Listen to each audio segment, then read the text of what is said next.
إخواني الكرام، السلام عليكم ورحمة الله تعالى وبركاته. مرحبا بكم في قناة مملكة الطيور. قبل البدء أود تهنئة جميع متتبعي القناة والأمة الإسلامية قاطبة بمناسبة حلول ذكرى المولد النبوي الشريف، ومتمنياتي لكم بالصحة والعافية وطول العمر إن شاء الله. بالنسبة لموضوع اليوم إخواني الكرام، سأتحدث فيه عن شرط أساسي في إنجاح عملية تزاوج طيور الكناري فيما بينها. بالنسبة لهذا الشرط إخواني الكرام، يتجلى في عملية التعارف بين الذكر والأنثى قبل التزاوج إخواني الكرام، بحيث إذا كان متواجد لكم مثل هذه الأقفاص التي يكون بها فاصل فهي المفضلة إخواني الكرام، بحيث نقوم بنزع الفاصل بين الذكر والأنثى لمدة ساعة في اليوم حتى يحدث هناك تعارف لإنجاح عملية التزاوج. وإذا لم يكن لديكم مثل هذه الأقفاص التي بها فاصل إخواني الكرام، نقوم مرة في اليوم لمدة ساعة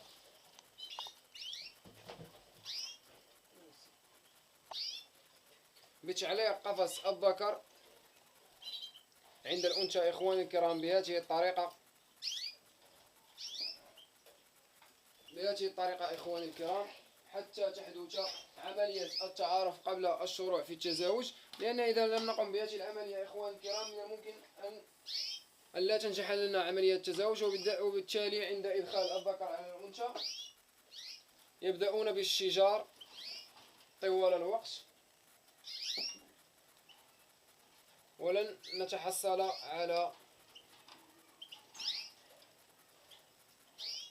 تزاوج ناجح إخواني الكرام، وبالتالي قد نتحصل على خصوصا البيوض الأولى والثانية غير مخصبة إخواني الكرام، حيث أنه لم يحدث هناك تعارف بين الذكر والأنثى قبل الشروع في عملية التزاوج. فهذا يعتبر إخواني الكرام شرط أساسي لعملية التزاوج، لإنجاح عملية التزاوج. كما سبق وقلت إخواني الكرام، فإذا لم نقم بهذه العملية مرة في اليوم خلال مدة ساعة عند تجهيز الأنثى إخواني الكرام، عند تجهيز الأنثى نقوم بهذه العملية. إذا كان لنا مثل هذه الأقفاص التي بها فاصل فهي المناسبة إخواني الكرام والمفضلة، بحيث نقوم بنزع الفاصل بين الذكر والأنثى ساعة في اليوم.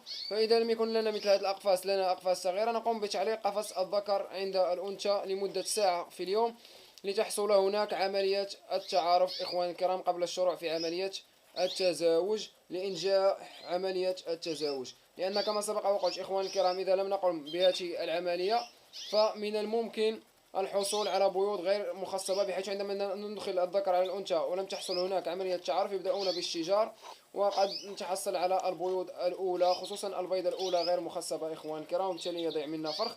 فهذه العملية مهمة جدا إخواني الكرام لإنجاح عملية التزاوج بين الطيور. والمرجو الاشتراك معنا في القناة. ترقبونا في فيديو لاحق إن شاء الله، والسلام عليكم ورحمة الله تعالى وبركاته.